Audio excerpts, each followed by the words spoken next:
ମହାଶିବରାତ୍ରିରେ ଏହି ରାଶିର ବଦଳିଯିବ ଭାଗ୍ୟ। ଦେଖନ୍ତୁ, ମହାଶିବରାତ୍ରି ପର୍ବ ଚଳିତ ବର୍ଷ 26 ଫେବୃଆରୀରେ ପାଳନ କରାଯିବ।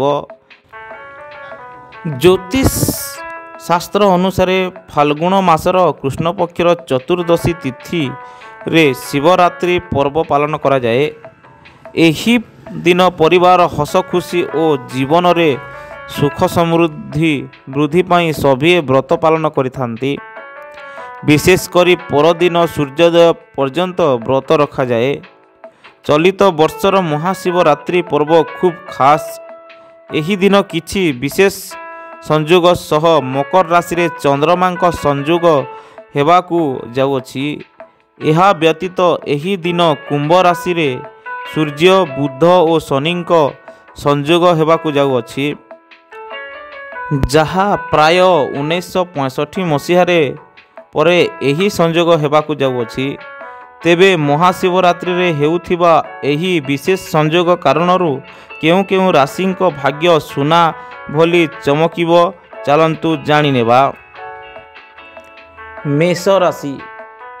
ଏହି ରାଶି ବ୍ୟକ୍ତି ବିଶେଷଙ୍କ କର୍ମକ୍ଷେତ୍ର ଓ ବ୍ୟବସାୟରେ ଖୁବ୍ ଉନ୍ନତି ହେବ। ଆର୍ଥିକ ସ୍ଥିତି ମଜବୁତ ହେବ। ଅଟକିଥିବା କାମରେ ସଫଳତା ମିଳିବ। ନୂଆ ବ୍ୟବସାୟ ଆରମ୍ଭ କରିବେ। ମିଥୁନ ରାଶି।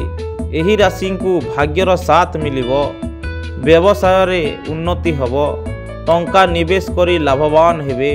କର୍ମକ୍ଷେତ୍ରରେ ନୂଆ ନୂଆ ସଂଯୋଗ ମିଳିବ।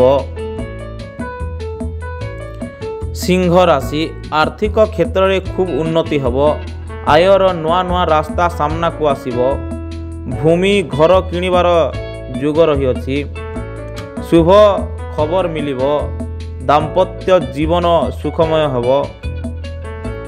କୁମ୍ଭ ରାଶି। ସମ୍ପତ୍ତି ଘର ଓ ଗାଡ଼ି କିଣିବାର ସୁଯୋଗ ରହିଅଛି।